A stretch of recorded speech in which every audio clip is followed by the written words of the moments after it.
Yo, what's up, everybody? Welcome to the first episode of Choppin It Up. This is a show. I don't know. I don't got the tagline just yet as far as like what the tagline is, but yeah, I'm just chopping up with the homies. I guess you could say kind of a homie version of Tapped In with food. So I'm here today with my homegirl Olivia. How you doing today? I'm doing good. I'm ready to eat. I love food. You're hungry, so right? I'm like, yeah, I'm hungry too. I haven't. So hyped. When did I eat? We both didn't eat. I haven't ate since. No, I haven't ate since 1 o'clock. Same. Yeah. I haven't eaten since 1. Yeah. Wow, this is gonna be like a real I've had a foodie time. long day. Yeah. What about you? How was your day? It was long. Like, you know, one of those days where like you feel the stress and you're like, man, I can't wait to like de-stress. Like, I wish I could go get a massage. Honestly, that's the vibe for today. Money. Massages are so much money, and then like once you find a good masseuse, it's like, man, you're paying like what, $100 for the massage, and then you have to tip on $100. Yeah. So you're tipping on $100. So it's like, I don't know. How's that mic? What is it? I don't know. Is it? It's plug, like it's right. Not, it's not plugged in. Is it tacking on? Okay, cool. Just making sure it was. I don't know. Yeah, I don't know. Yeah, it's on. Mic I just didn't check, see 1, it. 2. Yeah, it's on. Mic check 1, 2. Yeah, you're good. I'm low-key a rapper, but You're good. Nah. But so basically it's gonna be a conversation with the homies. So basically we're gonna start off with just chopping it up, have some questions for her. So we just got out of the last year, 2019. Okay. What did 2019 like teach you in like as far as like when it comes to yourself? Start with yourself. So that's the first thing. We'll start with yourself. So what did 2019 teach you as far as yourself? I could write like a book on that. I don't know. I feel like, so I always, when I look at 2019, I think of it as like the best year of my life in the sense of I feel like I finally came into who I was. Honestly, that's important though. That's so important. And like the best way to explain it is I noticed that was the first full year of my life where like I just really put me first in everything. So it wasn't just in some areas. I was just incredibly selfish last year. And I knew it, and the people around me knew it, because I felt like I needed that. And I just did a lot of like, I had been saying I was doing the internal work. You know how people be like, I'm working on myself. I was saying that for years, for years. And then like last year, I don't know, everything changed, like mentally, emotionally. I learned a lot about myself emotionally. I thought a lot of things that I'm like, oh, okay, you know, we're still working through that. But 2019 was big for me, like just in general. I think I just really learned to be unapologetic and like my evolution of who I am, because as you get older, I mean, I turned 25 last year, and that hit me hard. It hit a lot of people hard, though. Oh, my goodness, Drew. I was struggling. Why? I couldn't explain it, and, like, my family and friends felt it, but, like, I was dreading my birthday. I didn't want my friends to ask, like, what we were doing. Like, girl, nothing. We're not going nowhere. Was it just, like, because you don't know what you're trying to do with your life yet? So, I think like, the pressure to, like, have it all together when you're 25 is so real. Like, when I was younger, I would look at my cousins who were 25 when I was like 10 and be like, oh, you know, you look and you're like, oh, that'd never be me. Like, I'm going to have it together. Ooh, life hit me hard.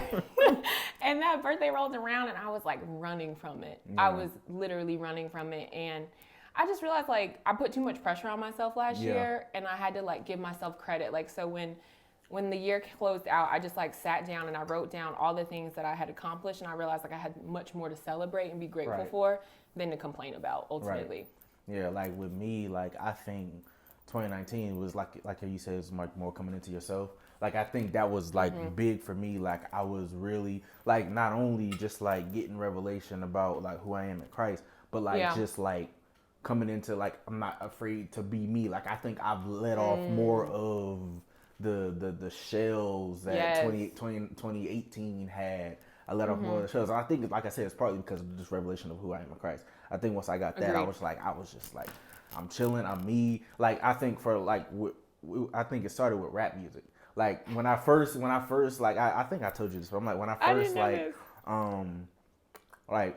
started going, like really started getting my life like not right, but like together with God, like really just like making like a just like a dedication or whatever. I cut off like hip hop, like regular hip hop, like everybody does. They just cut off everything. That's or like whatever. the first step for everybody. Yeah, everybody. You're like, it's like, oh, whatever. Yeah, no, it's not. No, yeah, wow. And then, but then it's like 2019. It was like more of that. Like, okay, you can listen to it, but like watch what you're listening to and certain things like that. But that was just like one area, and it was just like me being myself online. Yeah. So yeah, I definitely get that. Like, it was also just understanding more about like what I like and what I don't like. That's a big one. Right. We don't realize how much of what we think we like is really influenced by the people around us. And I like what you said about the shell, because I feel like in 2018, I lived my life in bondage. And I was so like worried about what people would think if I did. Like, you remember when you said like, oh, you were more yourself even online. I think as a girl, I felt like this weird pressure. I take a lot of Instagram breaks because Instagram, like, eventually mentally I need a break. Why though? So there's a lot of pressure to feel like, I feel like sometimes as a girl, the pressure to like look like you have it all together and be like the perfect Christian girl, like, hey, on my way to church, I love Jesus. You know what I mean? Like, literally, like, love Jesus, got my Bible. Like, that's not me. I love God, but like, I'm not corny or cheesy with it. Like, if you know me, you know how I am. But like, it's just like, man, like, and I felt like in 2018, I just wanted to be like literally the perfect Christian girl. Right. That was like my goal. I was like, I have to be the perfect Christian girl. And I was missing the mark because it doesn't exist. Right. And then so eventually, like in 2019, that's where I just like really, I let that go. I mean, I think everyone felt that. Yeah. Everyone felt that. And from your friends group? Not even just for my friends, like everybody, like even my family. But I was like so much happier. I remember feeling like that shift where I was like, I felt actually free. Like I believed a lot of things that were not really true about myself and like just expectations of myself and the people around me.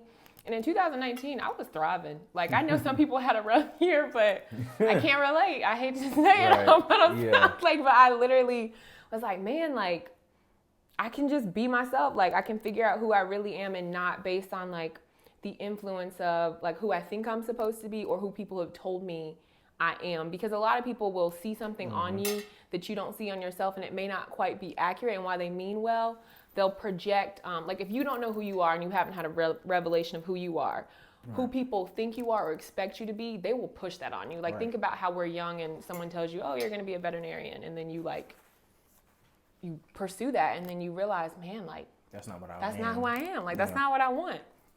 So I think that's really where I was last year. Word.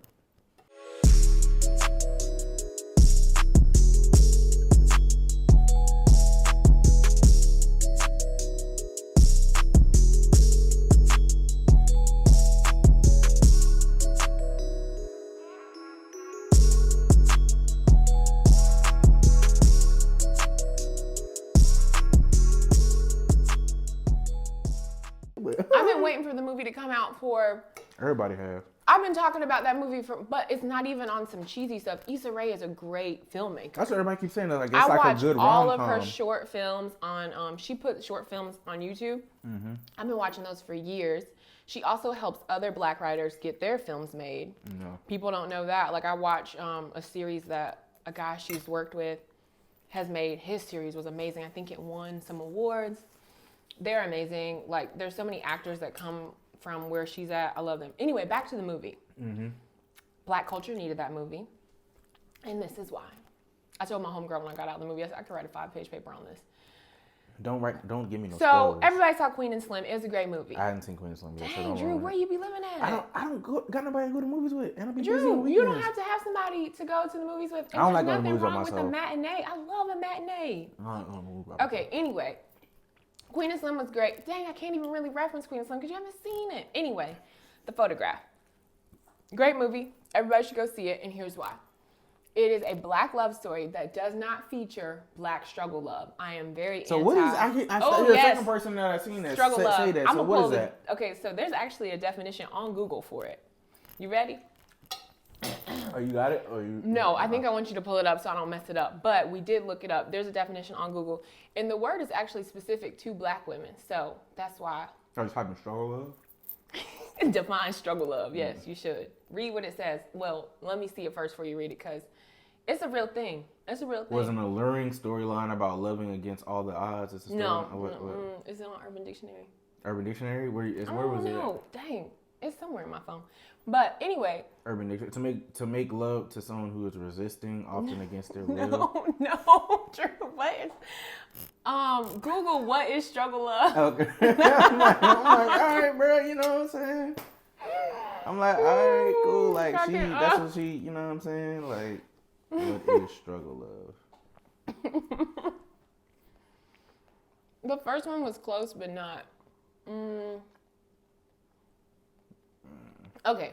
This idea that black women must lower their standards that one for men and settle for relationships that do not benefit them and in fact harm them and hold them back in life. Say it louder for people in the back. So struggle love is the idea of that black women must lower their standards for men and settle for relationships that do not benefit them and in fact harm them and hold them back in life. But why is it just one-sided though? Why is it just saying black women, not saying black men?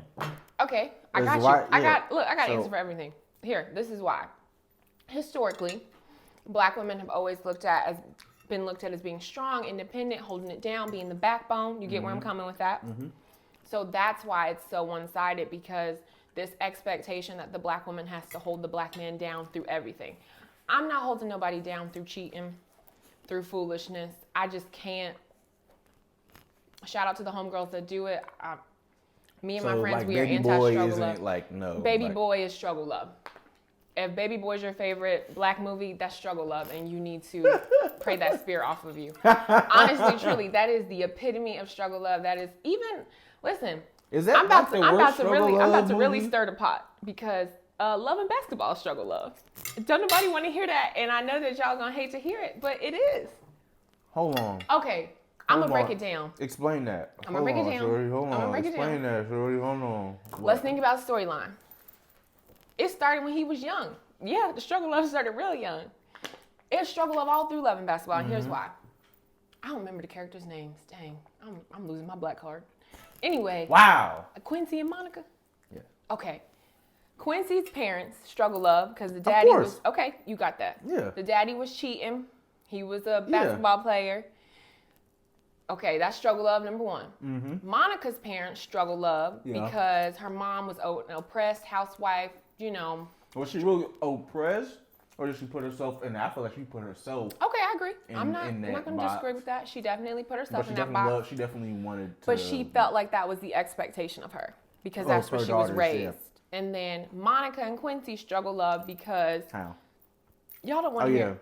He put basketball before her. He put basketball before her, and he also couldn't handle when she was winning. Because you remember she had won the championship or something. They were in college then, and his attitude shifted. But that was because his dad, though. Yeah, but why is it that you can't celebrate your love even in the midst of, okay, maybe we won't call it struggle love, the beginning of struggle love.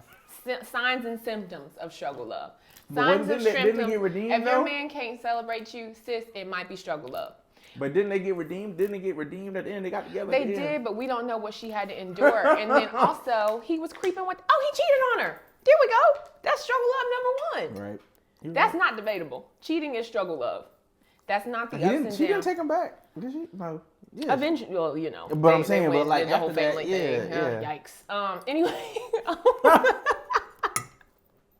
Because and the worst part about him cheating on her, dude pulled up with the girl and introduced the girl to her, and she just stood there. But I support that because I'm not pro fight, and I think that's real. But that was struggle love.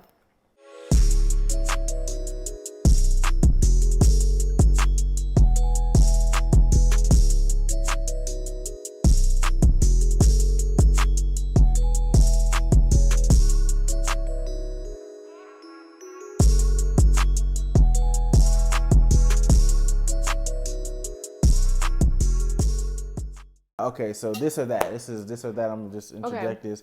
So phone call or text. Why? Oh, wow. Okay, wait. See, I'm not the best person to play this game with because I got too many questions. Like, I ask questions about everything. Okay, wait. Can I ask questions? What questions? Okay, wait. One question. So phone call or text, but like, is it... What do you prefer? Depends on who you are. Okay. And this is going to sound bad. Yikes.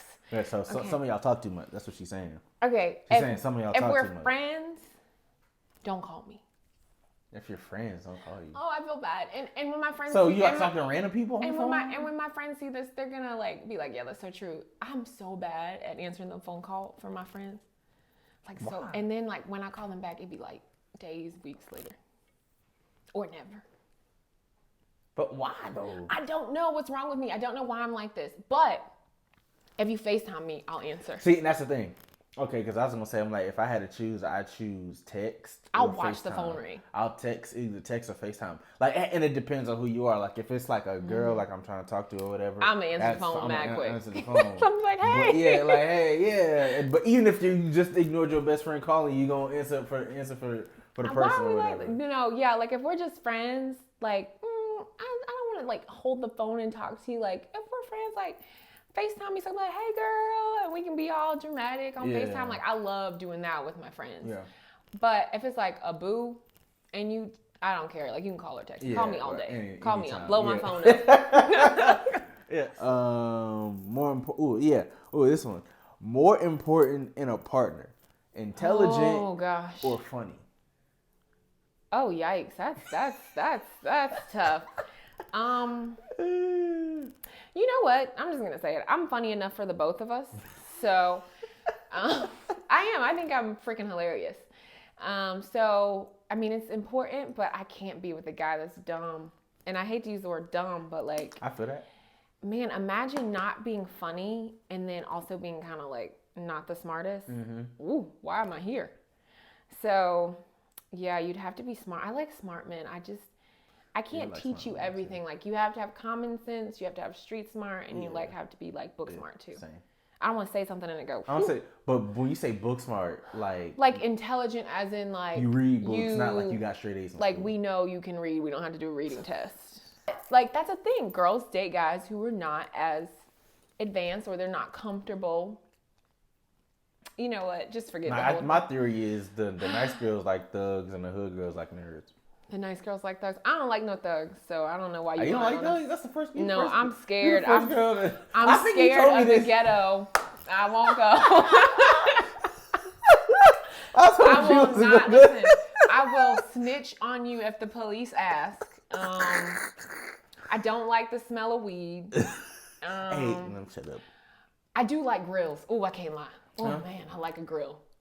I think we talked about this too because we said I do, but like I don't like it on a like you can't be like I just like not like on a hood dude for real. Like I'm not. We don't match. Like me and a hood dude together. Like he can be like, why you so jumpy? Like literally, why you so jumpy? Like I just wouldn't. I'm a snitch when the police ask because I'm not doing bid. You're not a writer. I would not make it in prison. You're not a writer. Not one day. You're not a writer. I know that's struggle love. Dating a drug dealer is struggle love, ladies. It's not cute. It's not cute. Because when the police come and knock on them doors and come take them, you by yourself. That's facts. I know girls who date drug dealers and they say it's not all it's cracked up to be. But you might be right. Good girls do like the bad guys. Yes. I mean, well, okay, you sound confident on it. So I think average the bad for girls me, like the good. I think it's average for me because I like a little hood. I like a little hood in my. Why is that? Not like all the guys like the hood chicks. Yeah, no, not hood. Not like go off on somebody in Walmart. Like I need you to be respectful. Thought? No, I don't like that. I'm saying I want you to be respectful in the Walmart. Don't be going off. What's hood for a girl, honestly? Ratchetness in public. Like what is ratchet? Like twerking in Walmart. That and just going off on random people and like flipping out on the cashier for nothing. Yeah. That's hood? Yes, that's ratchet to me.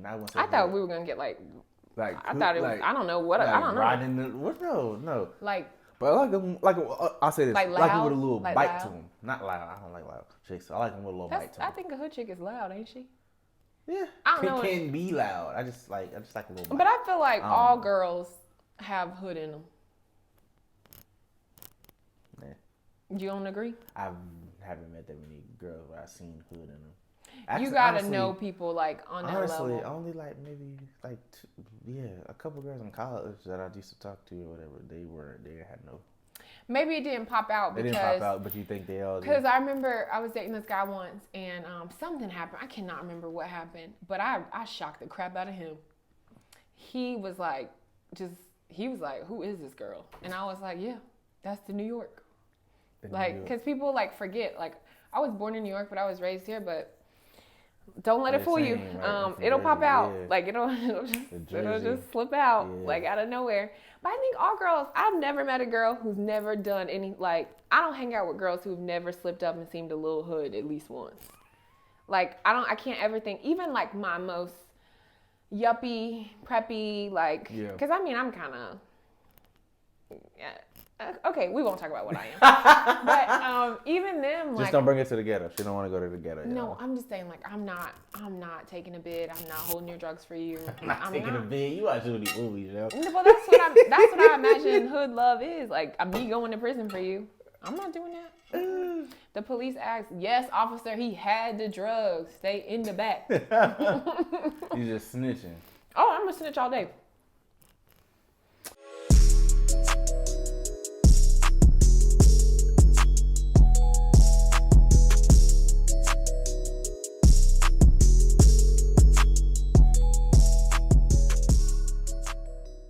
Next, we're gonna go to a one gotta go. So with one gotta go, basically we'll just go from the first one that you let go, second one you let go, third one, whatever's the last one. I have no problem eliminating people. This will be easy.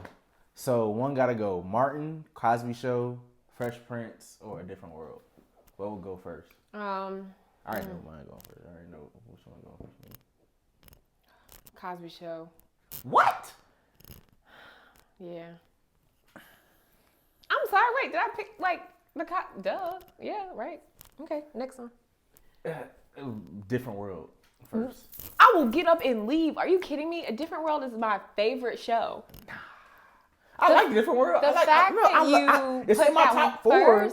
But yeah, I'm taking that. You put that one first? Yes. Honestly, y'all about to hate me. I was gonna do the Fresh Prince. What? All right, whatever. It's not that I don't love it. I'm not putting Different World out. I literally, there are times where I'll wake up and be up at like 3 a.m. and I'll look up clips from A Different World just because I want to see a certain scene again. I always reference the Baby Please. Nah, the joint where I forget what Jada Pinkett's boyfriend was. Oh, Tupac.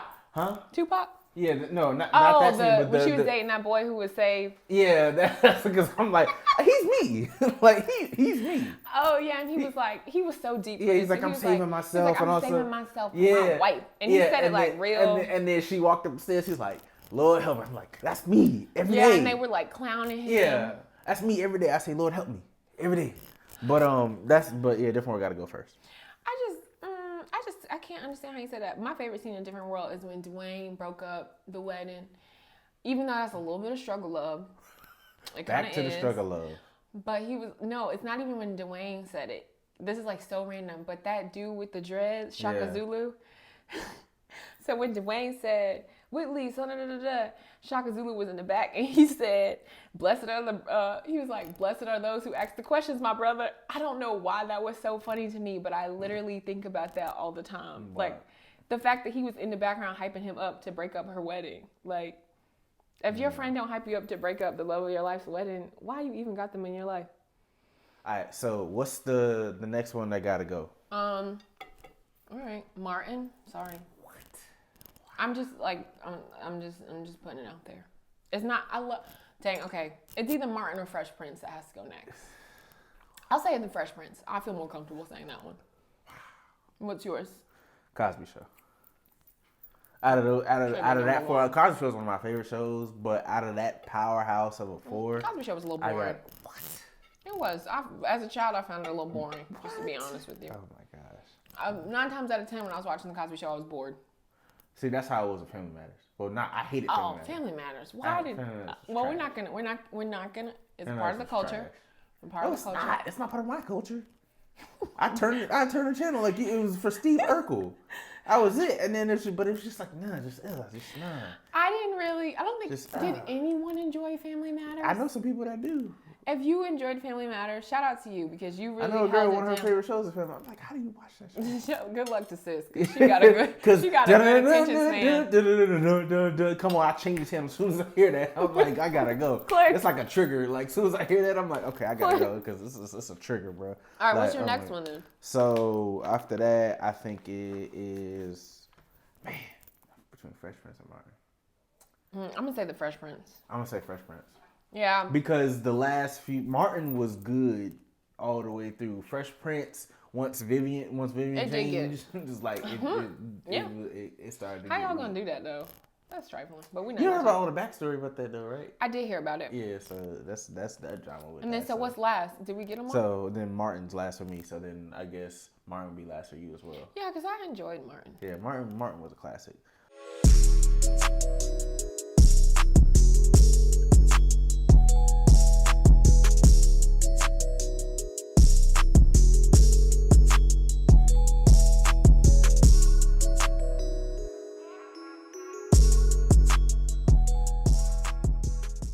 She said that she's in a space where she's like, girl is married, about to have kids. So. That's crazy how she got married within a year of like leaving me, like that whole Meek Mill situation. But do y'all not feel like that happens a lot? Is it me, or do people like date somebody for a really long time and then literally, I don't know.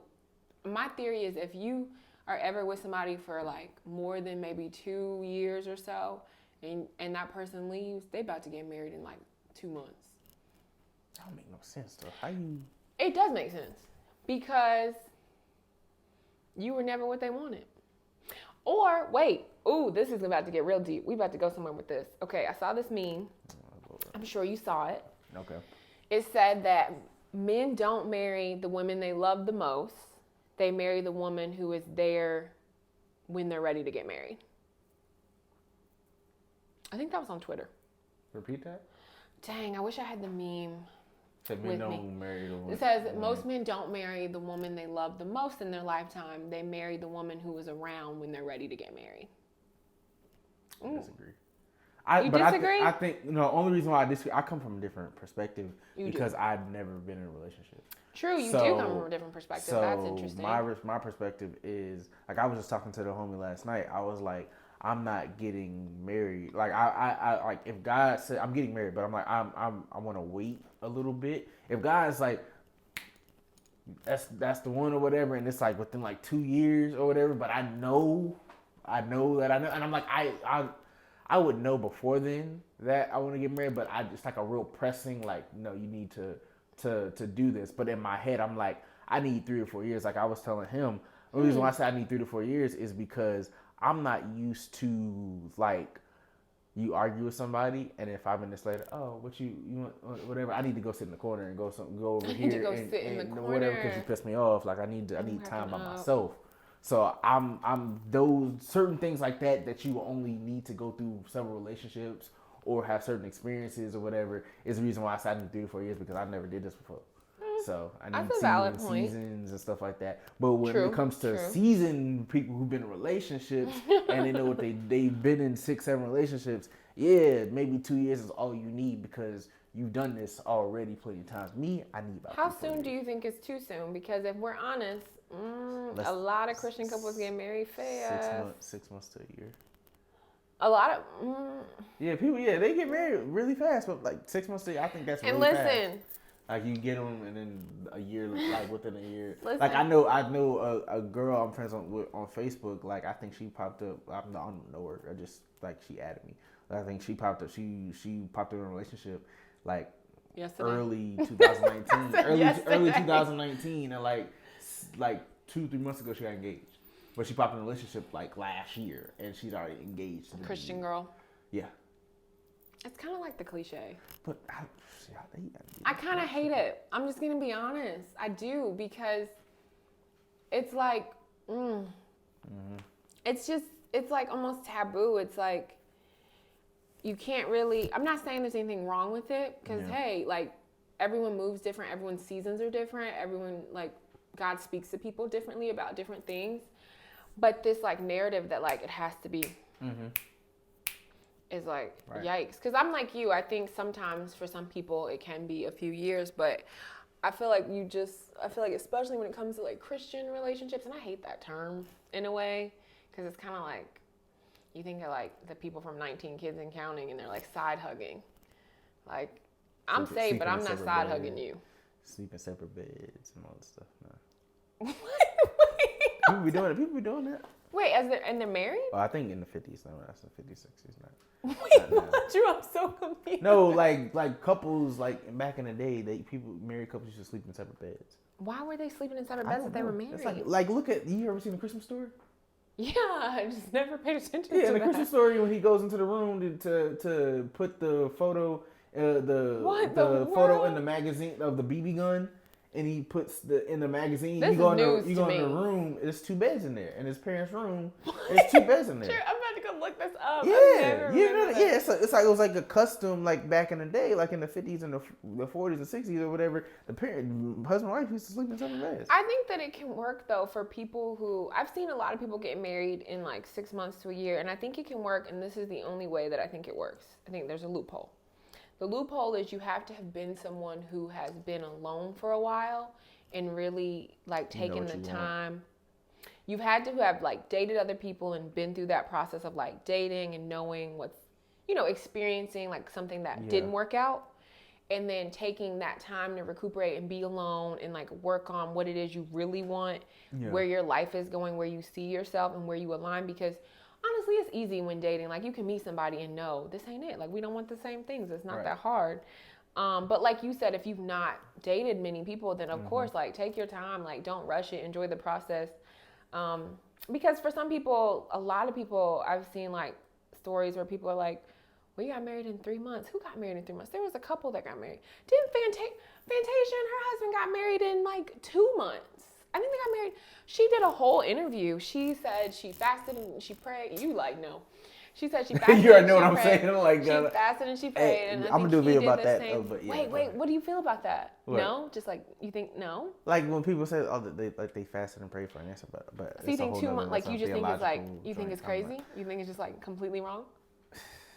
Because the purpose of I feel like the purpose of like fasting and is to like get your spirit aligned. I mean, get your body, your physical body aligned with your spirit, man, right? Yeah. So when somebody says like, "Oh, I fasted and prayed," like you're kind of trying to conjure up an answer from God.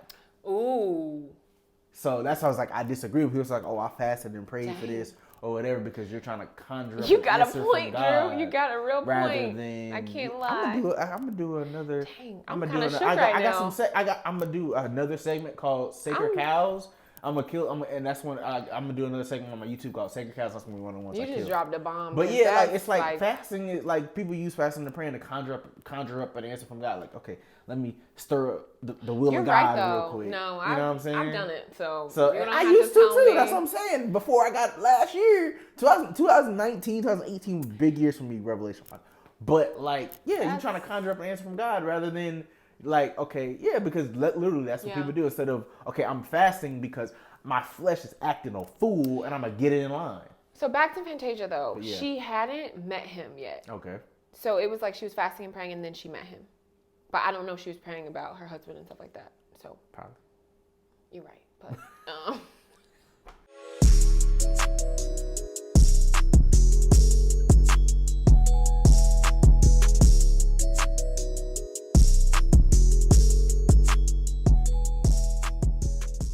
yeah. Because think about it, everybody's always hyping over Rusell and Ciara, and they're great, but there are other couples that love God.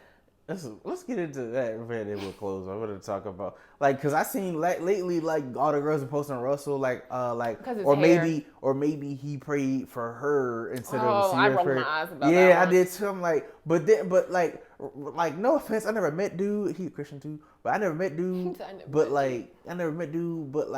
He kind of a square compared to Future. Future was a drug dealer, Drew. Future was a drug dealer. He's just like a square. You're comparing a drug dealer with 100 babies and babies' mamas. He do got a lot of kids. He do got a problem. A man who, and that's another thing. This man not only married her, but he is, being a father to her child that he doesn't have to do. Yeah.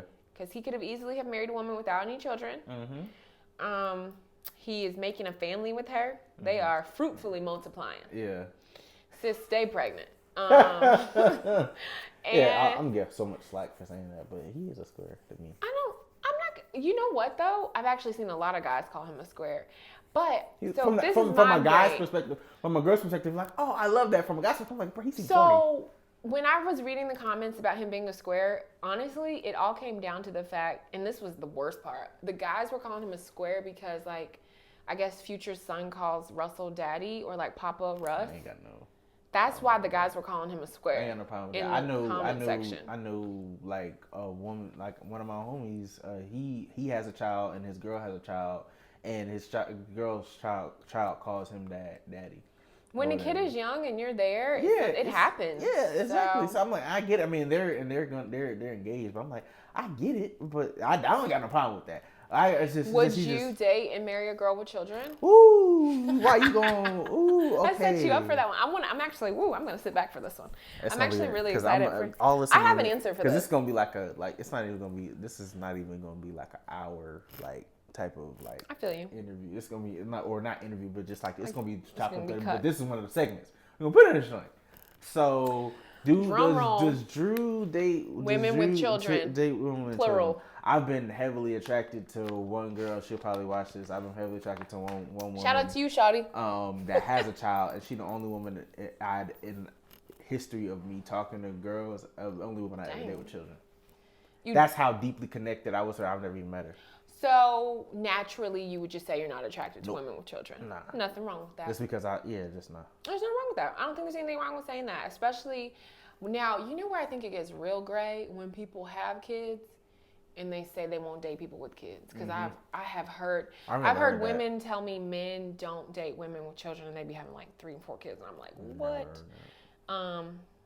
But yeah, I'm like you. I've dated people with children and kids are great. I want my own kids one day too, and like they're amazing. I like my kids. I don't got no kids yet. I don't like other people's kids.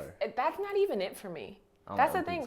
I'm so capable of loving somebody's kids. Like I love kids. It's like so easy for me to love their kids. My own. I'm a big kid myself, so like I love it. But the problem comes in like naturally you are gonna fall in love with those kids. You're gonna get attached, and you have to remember that if you guys are not married and you haven't gotten to a stage where you're gonna get married, those ain't your kids. Right. So when, that's still their kids, they're disciplining them. Their kids are always going to come first over everything, especially if you guys aren't married and you're not sure when you'll get married. So like that plays a role into the dynamics of the relationship. Right. So for me, I'm like, you know what? I'm young. I don't have any kids. My preference is not to date men with children. So like, I would say I actively avoid men with children. Like I would just I'll be avoiding. It's like a lot of bad ones be out here. It's just like children, I'll be somewhere and I'll see a guy with all his kids and he's looking at me and I'm like, sir, I don't see you. Yeah. Literally, honestly, I'm just like, nope. And he'll have like 4 kids and I'm like, what, sir? I can't do this. I'm not a nanny. Yeah. But I mean, I'm not mad at that. I don't get mad at that. I do feel some type of way about men that have kids and they're like, they would never date a woman with children. I just think that's weird. Like, why not blend y'all's beautiful families? All right, y'all. So this was the first episode of Chopping It Up with the homie Olivia. Hope you guys enjoyed the full episode. We ate. It was some Viva. You know what I'm saying? They ain't cut me a check for saying that, but it was some Viva chicken. It was fire. I enjoyed it, but definitely like, subscribe, comment on the video, and yeah, keep it locked for the next one. And anything you got to say? Shout out to social media if you want to. Go people to follow you. You know what I'm saying? Yeah, because I'm just so famous. Yeah, I literally only have. No, I'm really not. It's so literally underwhelming. Only have 1,000 followers. No, I don't. I'm one of those girls that doesn't even have 1,000 followers, y'all. Like I'm so not even. I delete my Instagram 7. once every few months. I'm at so like not 7 consistent. right now. I post like on Instagram once a while. So I only have one social handle. Totally Olivia. Right, it's so corny. But no, my social handle is at totally.olivia. So just like regular spelling. Yep. On IG. But yeah, Instagram. Yeah. And that's all. I appreciate you coming on here with me. Thanks for having me. Thanks for the free food. Shout out to Drew. If you ever need food, pull up. Nah, that's not the case. That's not it. Don't pull up finesse. if you want free food. No, we're no finessing over here. Literally, she got like not looped into getting the free food because I finessed the whole thing. It was looped. It wasn't. She wasn't supposed to be first. But yeah. So it was. But hey, so yeah. Like I said, this is another episode of Chopping It Up. First episode of Chopping It Up. My name is Drew Muzan. Yeah. Until next time. See you guys later. Peace.